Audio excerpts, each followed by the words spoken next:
70 వసంతాలు పైబడిన స్వతంత్ర భారతావనిలో ఎన్నో ప్రభుత్వాలు మారాయి, ఎందరో ప్రధానులు మారారు. అయినా ఎన్నో సమస్యలు అలానే ఉన్నాయి. కాశ్మీర్ నుండి కన్యాకుమారి వరకు సామాన్య ప్రజలు ఎన్నో ఇబ్బందులు ఎదుర్కొంటున్నారు. ఓ పక్క విద్యుత్ కాంతులతో ఎన్నో ప్రాంతాలు వెలిగిపోతూనే ఇప్పటికీ మరెన్నో ప్రాంతాలు అంధకారంలో మగ్గిపోతున్నాయి.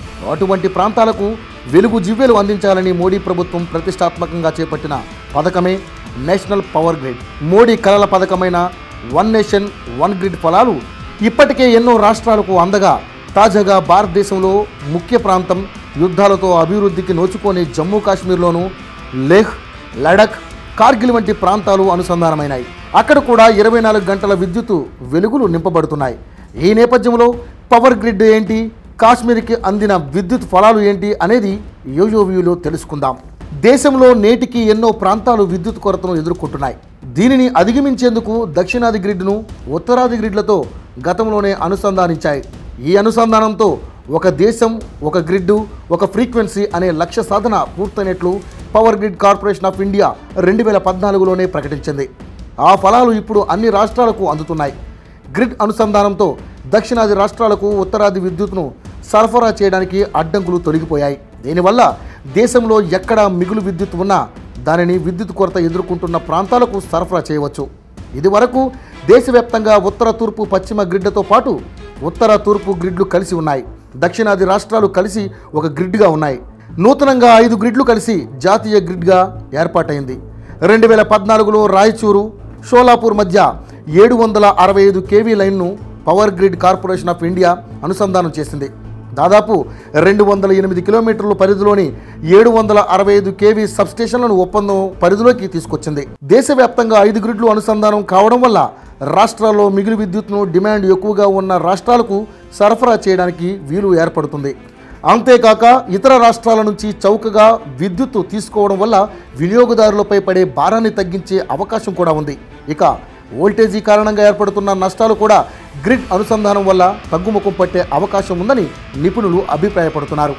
విద్యుత్ కేంద్రాలు ఎక్కువగా ఉన్న రాష్ట్రాల్లో మిగులు విద్యుత్ ఉన్నప్పుడు డిమాండ్ ఉన్న రాష్ట్రాలకు విక్రయించడానికి ఇప్పటి వరకు కుదరలేదు.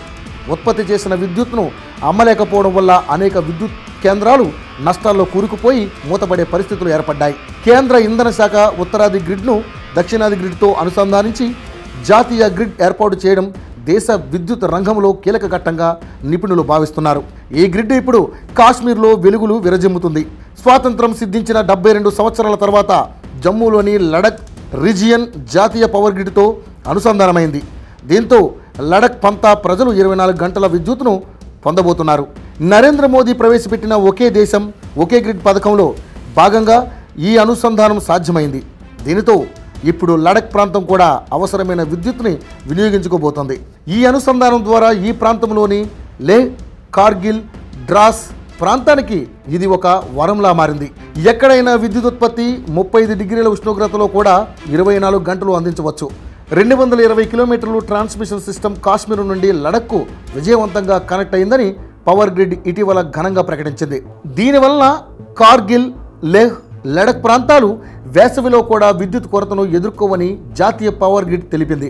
గతంలో గడ్డ కట్టే చలికాలంలో ప్రజలు విద్యుత్ ఉత్పాదనను జనరేటర్ల ద్వారా పూర్తి చేయాలి. ఇది చాలా ఖరీదైన పని మాత్రమే కాక కలుషితంతో కూడుకుని ఉండేది.